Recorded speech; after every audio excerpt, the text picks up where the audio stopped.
The Word of God is alive and powerful, sharper than any two-edged sword, piercing even to the dividing asunder of the soul and spirit and of the joints and the marrow, and is a critic of the thoughts and intents of the heart. All Scripture is God-breathed and is profitable for doctrine, for reproof, for correction, for instruction in righteousness, that the man of God might be mature, thoroughly furnished unto all good works. Study to show thyself approved unto God, a workman that needeth not to be ashamed, rightly dividing the word of truth. Psalm 119:93, I will never forget your precepts, for by them you have given me life. James 1:21-25, or 21 and 25. Therefore lay aside all filthiness and overflow of wickedness, and receive with meekness the implanted word which is able to save your souls. He who looks into the perfect law of liberty and continues in it, and is not a forgetful hearer, but a doer of the work, this one will be blessed in what he does. Psalm 119:165. Great peace have those who love your law, and nothing causes them to stumble. Proverbs 30:5. Every word of God is pure. He is a shield to those who put their trust in him. Galatians 3:29. And if you are Christ's, then you are Abraham's seed, and heirs according to the promise. John 8:31-32. And Jesus said to those Jews who believed him, if you abide in my word, you are my disciples indeed, and you shall know the truth, and the truth shall make you free.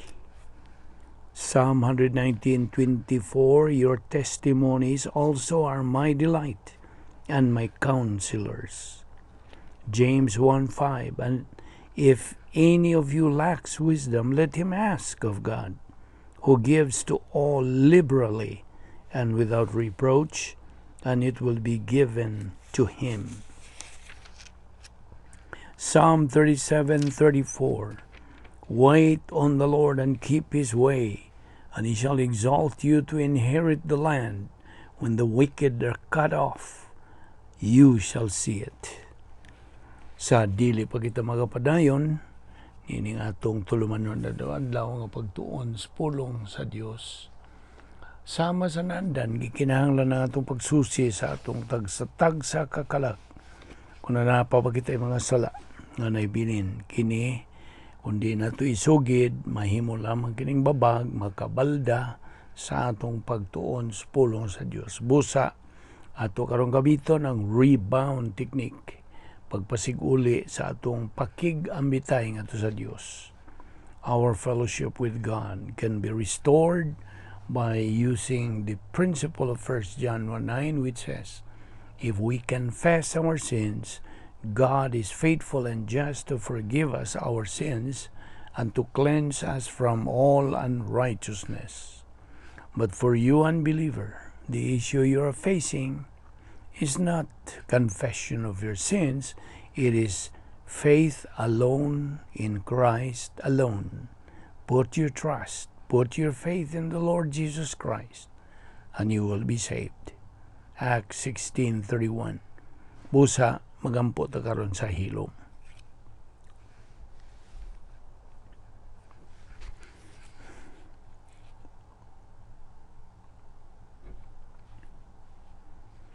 Balaan na mo nga Dios, nagapasalamat kami kanimo ni grasya nga among pagtumano na usab, pagpadayon sa among pagpahimulo sa imong grasya nga mga pulong nga among pagatunan. pinagi sa pagtudlo kanamo sa balang Espiritu Santo nga mo lang mga bugtong magtutudlo sa kamatuoran. Salamat o Diyos ni ining maong kahigayunan nga mong pahimuslan aron sa pagtuman sa imong mando nga magatubo kami diya sa grasya o kaybalo kang Ginoong Jesucristo. Salamat nining among Bible study through the YouTube. Kining tanan among ipasalamatan sa ngalan ni Ginoong Jesucristo. Amen. Maayong adlaw sa tanan nato mga subscribers, mga higala, mga igsuon diyan ni Kristo. Welcome once again. Niapakita sa atong tunanan nga giuluhan og the protocol plan of God, and we hope to finish this today. Kay doon na sa bagong pagtulunan atong sugdan sa sunod natong panag-uban.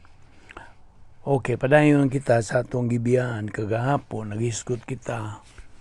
Of course, it's still on our topic, the protocol plan of God, o ang mga kaayuhan, mga benepisyo nga gisangkap sa Diyos kanato.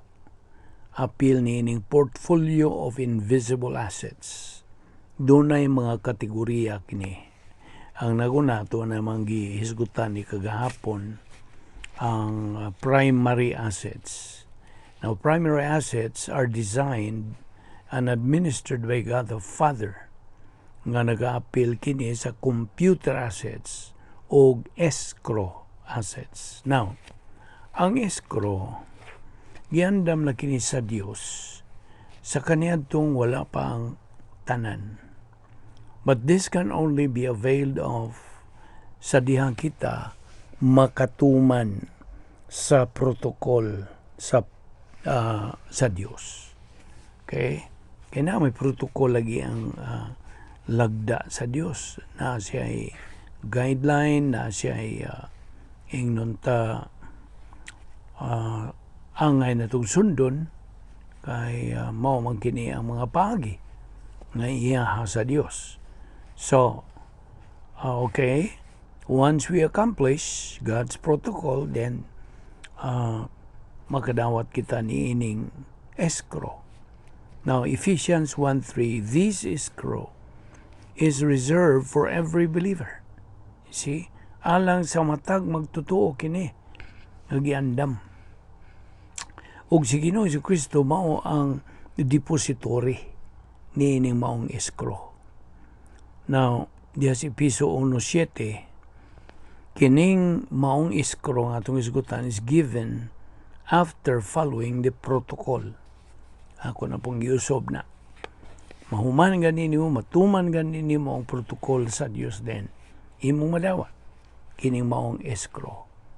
Now note, this escrow is legal. Okay? Legal kini. Like in the human realm, escrow, unsa magibot pasabot sa escrow? Escrow means in trust. In trust. Now, ang Diyos, pinagi sa iyang pagkalabaw makagahom, may pahimutang niini dito pa sa miaging eternidad, eternity past. And so, we must fulfill all the requirements and conditions sa dili pa kita makadawat ni escrow blessings. So, unsa may mga requirements to be able to reach spiritual adulthood? Well, naguna nini padayon sa pagpuyo diya sa sulod sa protocol nga plano sa Dios. Stay inside. Yeah, and then remain under the enabling power of God, the Holy Spirit. Padayon diha. Pabilin kayo diha. And then, number 3 is keep moving. Padayon sa pagsibog sa unan, pagabante. Now, sa diha nga usa ka magtutuo, mapakyas sa pagtuman sa mga kondisyones, then, kining maong escrow, magpabilin lamang kining escrow. So, this escrow remains in escrow. Ingon nga memorial o handumanan of lost equal opportunity. Kaya ang magtutuong wa makatuman is a loser believer. He lost his escrow blessings. He's going to regret forever nga napakya siya sa pagtuman, and then he lost his escrow blessings. Awa may labot ang iyang kaluwasan, di naman ang matandog. He will be in heaven. Now, ang sunod nga asset is the computer assets. Mo niya itong gibiyaan kagahapon.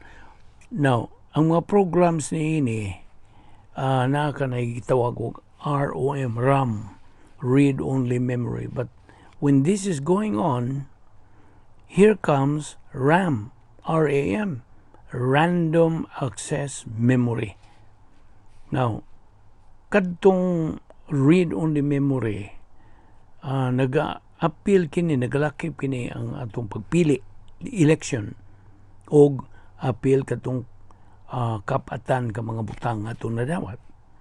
Kunya ang RAM, random access memory, nagalakip kini sa predestination, kay naa naman kita karon na nag-iya naman kita personal sense of destiny.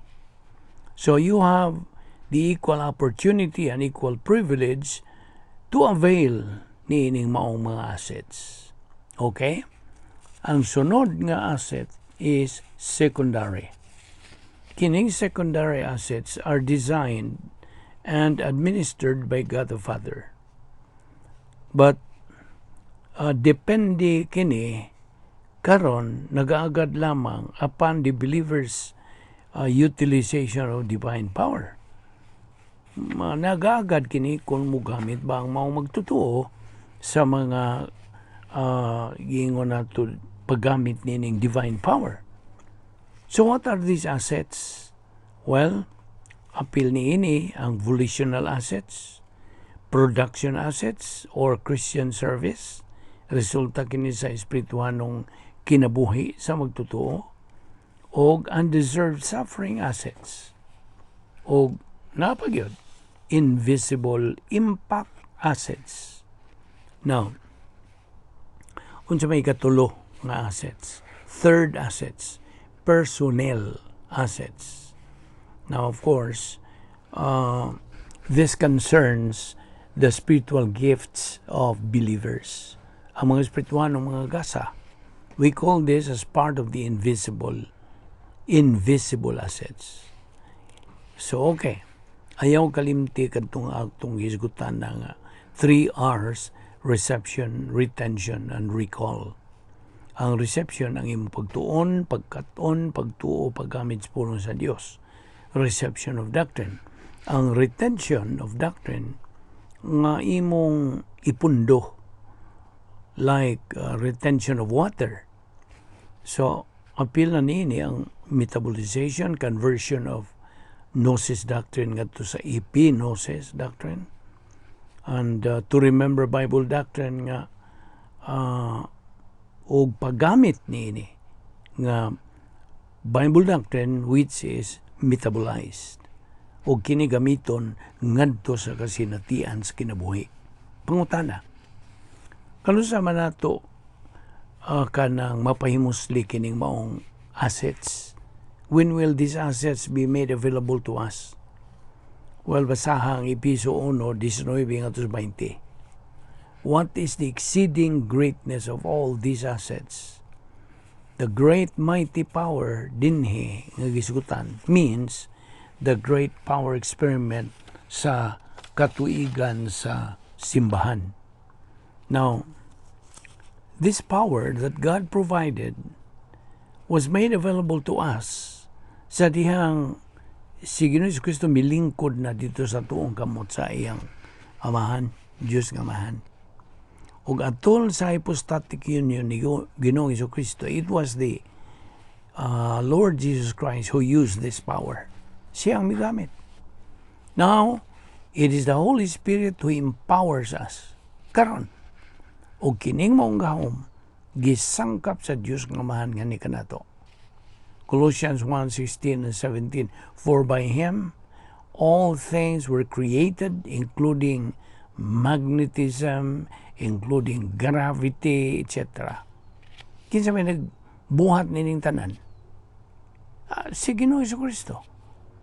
It's the Lord Jesus Christ who created all this. Ang gawas pa niya na, siya ang nagadumala karon sa kasaysayan. He controls history. And He continues to hold the universe and everything in it. Ginunitan ka na ni Ginoong Jesucristo. The Lord Jesus Christ is before all things. He existed eternally. Ang iyang pagka-Diyos, who exists eternally. The Lord Jesus Christ holds His omnipotence, ang iyang pagkalabaw ng makagagahom. Ang pagkalabaw magagahom sa Diyos nga Amahan is available to all believers related to our portfolio of invisible assets. Siya ang nagasangkap sa tanan natong panginahanglan, ang mga portfolio of invisible assets. So He supplies all our needs throughout our entire life. Inumdumi gina. Ang tanan natong mga panginahanglan are in the portfolio of invisible assets. It was God our Father's omnipotence nga nagasangkap sa tanan na itong mga panginahanglan sa kinabuhi. Inumdumi katong escrow blessings, ha? God has already set all of these in eternity past and just ready to be given to us by the time nga kita makatuman. We fulfill all the requirements sa sigon sa protokol sa Dios. Sa diyang makabot na nato ang espirituhanon nga pagkahingkod, spiritual adulthood, and we become qualified kay na namatay katakos sa pagdawat sa mga panalangin, ang Dios mohatag nini nganhi kanato. Thus He is glorified. Sa diyang makadawat na kita, kaya na naman tayo katakos din, diha, mahimaya na to ang Diyos. Maximum glorification. Now, all of those spiritual assets we took up cannot be revoked anymore. Dili na mabakwi. Because, imuha na ka na. It's all yours to have. Sabot? Akong balikon. There are 3 categories of the portfolio of invisible assets. Primary, naglakip kini sa computer assets and escrow assets. Ikadua, secondary. Apil niini, volitional, production, and deserved suffering. Ug ang third assets, personnel assets. Nga langkob niini ang mga espirituanong mga gasa. 3 or spiritual gifts. Unya, ayaw kalimot niya itong 3 R's, ha? Reception, retention, recall. Now, kinsa may nakapabuhi nato hangtod karon. Kinsa may nakapaginhawa nato. Kanang nagalihok-lihok pa ta, kanang askil pa ang atong panglawas, buta sabot. Kinsa man. Who makes us alive now? Tubag, it is God the Father's omnipotence. Now, kinsa man pod ang mibuhat, mi-maintain, and perpetuated our life. Kinsa man. It is God the Son, ang iyang omnipotence, ang pagkalabang magagahon sa Diyos nga anak. He created, He maintained, and perpetuated our life. He holds it. Nagagunit siya nini. Kolosas 1:16-17, everything comes from the Lord Jesus Christ, and He is the one who perpetuates and controls it. That's why ang mga tao matarantar, mapraning, managingos mga kabataan, mapraning, matarantar, kuyapan, tungod sa unsa, fear of the unknown. Ang mga negatibo ba, ang mga magtotoo, bisan tuod sila mga magtotoo na naapa sila kahadlok. See, they panic and they're frightened because of the fear of the unknown. No sa maning fear of the unknown. Well, fear of the unknown, sa di pa tamo tubag niya na. Fear of the unknown is the cause of man's fear in life.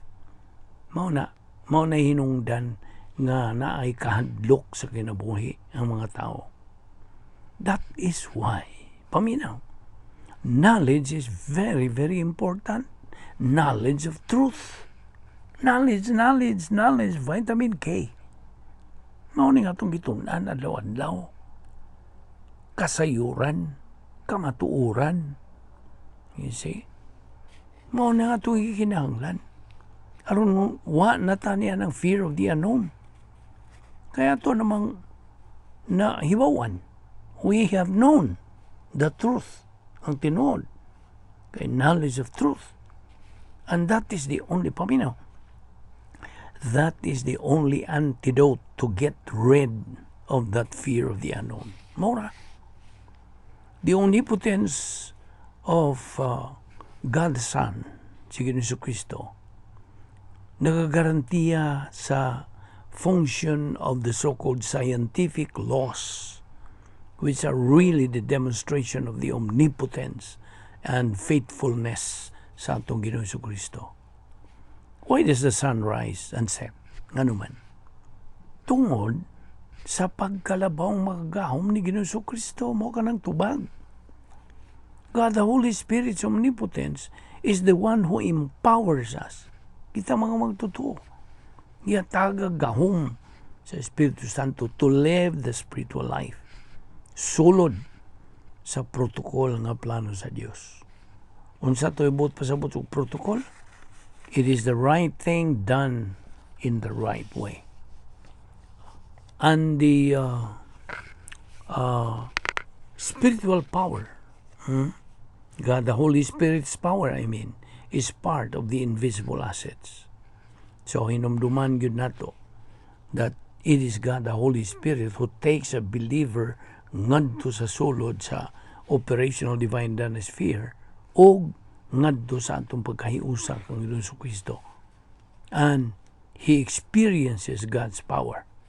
Hinumdumi, fellow believer, nga matag tao nga motuo kang Ginoong Jesucristo nga iyang manduluwas is forgiven of his sins. He is considered sinless. Yan na yung higayon. Ngayong tuuhan sa Ginoong Jesucristo ngayong manduluwas. John 7:37-39, our Lord Jesus Christ cried out, "If anyone is thirsty, let him come to me and drink the rivers of living water." Na, hinumdumi nga ingon nga magtotoo ni Ginoong Jesucristo, we are now considered children of God. And we have tremendous and awesome invisible assets nga naa-appeal yan ang gahom sa Diyos through the enabling power of God, the Holy Spirit. Ang Diyos nagamando kanatong magtotoo to grow up spiritually. 2 Peter 3:18. Si Ginoong Jesucristo nagkanayon, let him who is thirsty come to me. Ako na pong giusog. Kini nakahulugan nga siya nagadapit ni bisan kinsa. He's inviting anyone who is thirsty so he can experience salvation. Sabi nimo, ang kaluwasan, God, can only be acquired by coming, believing in Christ. Maura. Wa na mo sab. In John, naay bersikulo diha nga nagkanayon. Si Ginoong Jesucristo nagsulti, if anyone is thirsty, let him come to me and drink the rivers of living water. Mao kanay gisulti ni Ginoong Jesucristo. Now, kining living water din the Holy Spirit's power na nga mahitabo lamang sulod diya sa operational divine dynasty. Ang episode 3:16 kini nagahisgot bahin sa inner man, sulod nun nga tao. Imong pagkaikaw spiritual nga bahin, inner man, inner being, kini depict spiritual processes, which is spiritual life. Prinsipyo. You can copy this principle. We believers can only experience God's power, spiritual things, inside the operational divine dynasty and in nowhere else. Wala laing dapit kini ra gyud. Operational divine dynasty nga naa ng gahom sa Dios. So therefore, ang usa ka magtutuo nga tuwa magapuyo sa sulod sa operational divine dynasty, dili makasinati sa gahom sa Dios. Kumalikon. Therefore, a believer who is outside, dili kay inside. Kung tuwag na siya sa gawas sa operational divine dynasty, he will never experience God's power. Dili. And besides, everything that is outside of the operational divine dynasty is cosmic. Cosmic. Kalibutanon. Inside the operational divine dynasty, ang kinabuhi sa magtutuo, ana ay kahulugan. It is meaningful, but outside of it is meaningless. Sabtagi na. Now, ang dapit nga may gahom, kana mao ang pagpuno sa Espiritu Santo kanato, kini is tantamount to residence, function, and momentum sud sa operational divine dynasty. Mao na nga kung magtuon tas pulong sa Dios, we should study niini precept upon precept, line upon line. This is a study to learn God's power and acquire it in our life. Ang atong pagkakristuhanon nga kinabuhi. Kaya hinumdumi katong tulo ka matang sa sanctification, basig nakalimot ka na. Tulo ka matang sa sanctification, positional. Yan to higayon nga, mituol kita kang Ginoong Kristo, that's positional. Number 2, experiential. Sa atong kasinatian na, ingon nga mga magtotoo.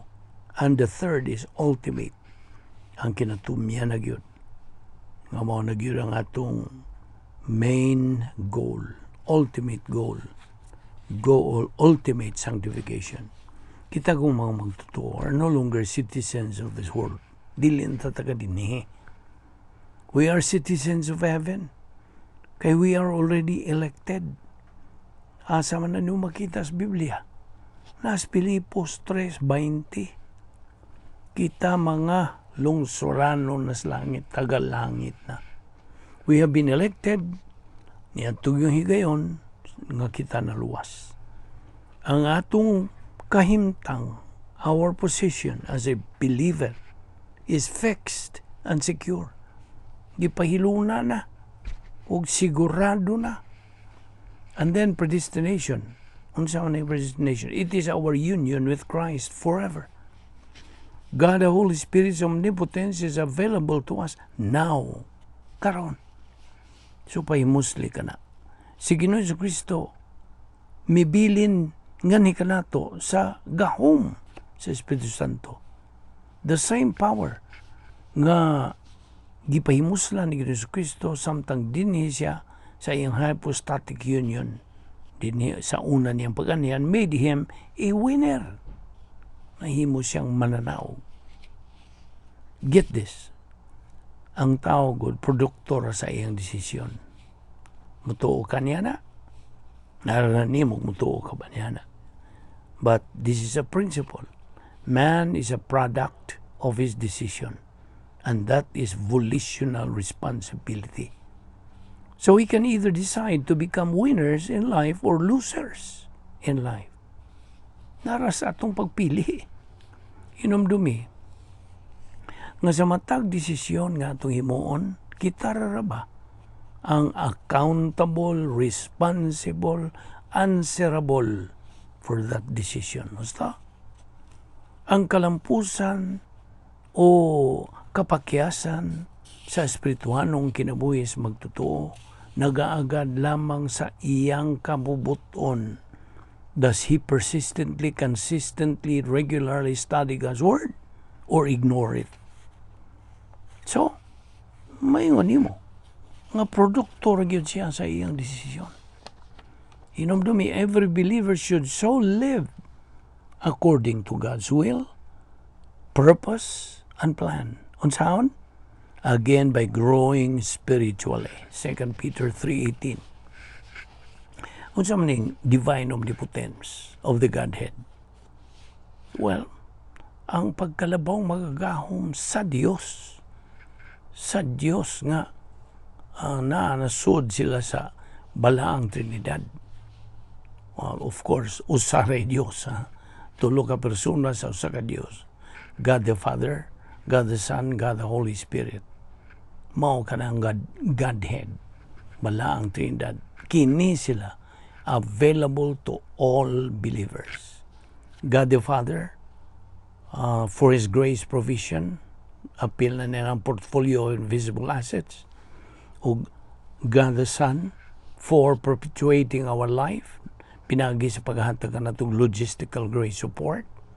O God the Holy Spirit, who enables us to reside sulod diya sa operational divine sphere. Kaya kita mga magtotoo, nining katuiga simbahan, have equal privilege and equal opportunity. So wanat gyud tay ika pangulipas, wanat tay ika balipad nga dili kita mahimong mananaog sa kinabuhi. You see? Ang gahom sa Dios is available to every believer. Niining katuigan sa simbahan. Ako kang giingnan nga kining maong katuigan sa simbahan. Tinago kini og unsa. This is the age of equal privileges and equal opportunities. Naran ni mo pahimos ka ba niya o di? It's a matter of choice. Now, napay great power experiment also includes the source of God's power, God the Holy Spirit, indwelling. Nagapuyo siya sa matag lawas sa magtotoo. I mean, ang Diyos Espiritu Santo nagapuyo sa mata, sa lawas sa matag magtotoo. He indwells every believer's body. His body is the temple of the Holy Spirit. But let us remember, nga ang feeling of the Holy Spirit is one thing. Indwelling of the Holy Spirit is another thing. Lahi na sila. Okay? John 14:23 and 2 John 9, that God the Father lives in us. Nagapuyo usab din ni sa atong lawas. Questions. What is God the Father's purpose in indwelling us? Unsa man ang tuyo? Tubag, una, it is related to the glorification of the protocol plan of God for the church age. Second, it is a guarantee of His personal ministry to you as a believer, both in time and in the eternal future. O sa laing bahin, what is God the Son's purpose? Na nagapuyo man siya usab kanato. In John 14:20, John 20:22, Romans 8:10, Galatians 2:20, and 1 John 2:24. Na diha mo kanang tubag. Answer? O niya, ako na lang yung kang tubagon. Ang una niini, to be a sign and a badge of our royalty. You see? Timailan ka na sa atong pagkaharianon. Kay sakop man sa harianong panimalay sa Dios. Ikaduha, garantiya kini sa kinabuhing dayon. A guarantee of eternal life. Ug ang ikatulo, He holds, nagagunit siya sa tanan nga escrow blessings. Now, karon, what is God the Holy Spirit's purpose in indwelling us? Unsa man pod ang iyahang tubag? It is a guarantee that we are going to receive all the things that God has prepared for us dito sa hatag o gisangkap ni sa Dios sa kaniyang tumapangtanan. Romans 8:11, 1 Corinthians 6:19-20, 2 Corinthians 6:16. So, by the way, niya pa'y ikatulo nga tubag ngano unsa may tuyo nga ang pagpuyo sa Dios nga Amahan dinhi kanato. Ikatulo nga tubag, it is part of the mystery age doctrines. Nasuod man na sa doktrina sa katuigan nga tinago, mystery age. However, there are times nga murag mo pati kay tao gud ta mubati ta usahay og pagka-depressed o kanang frustrated, but paminaw dili ni excuse, dili ni balibad, dili ni katarungan ngano nga si Ginoong Kristo is the one who motivates us. You see, si Ginoong Kristo mo ay nagadasig kanato to move onward as good soldiers of Christ, plus God the Father and God the Holy Spirit's presence and power. So, dili ni mo balibad, na-depress ka, na-frustrated ka, dili na excuse. Tungod kay si Jesus Kristo mo ay nagadasig ka na to. It is our spiritual life that motivates us. I mean, si Ginoong Kristo mo ay nagadasig ka na to be alive, to be energetic, to be enlivened. Si Ginoong Kristo nga nagapuyo din ni sa atong lawas is the greatest of all relationships. Di man nila, isil-sil na. It is not the things around us that motivate us, kundi lang si Ginoong Kristo. Uban sa iyang gahom nga Diyos nun. We say our body is a temple of the Holy Spirit. We don't say we are a temple of God the Father or God the Son. Nga naman, nganong di man ta moingon na tubag? Because it is the Holy Spirit who provides a residence mo'y nagasangkap sa puloy anan ni Ginoong Kristo as the Shekinah glory. Kani kong Shekinah glory mo ni ang nga ni Jesus Kristo dito sa Old Testament. See? He appeared as a Shekinah glory. Mao na nga gipuy-an ta Espiritu Santo aron iandam ang puloy-anan alang ni Jesus Kristo ingon nga Shekinah glory, and who provides a guarantee of two categories of Christian modus operandi: feeling of the Holy Spirit, tantamount to the Holy Spirit controlling our soul. Ang ikaduha, walking, managawi by means of the Spirit. Galatians 5:16. Now, ang pagpuyo sa Espiritu Santo kanato nagagarantiya nga why demonyo wa nagyoy bihakin sa kanilang mga demonyo ang makapuyo. No demons can now indwell a believer's body anymore. Wala na. Wala sila chance. Now, hinumduman yun na to nga ang great power experiment has been left to us na itong mga magtotoo pinaagi sa hypostatic union ni Ginoong Kristo.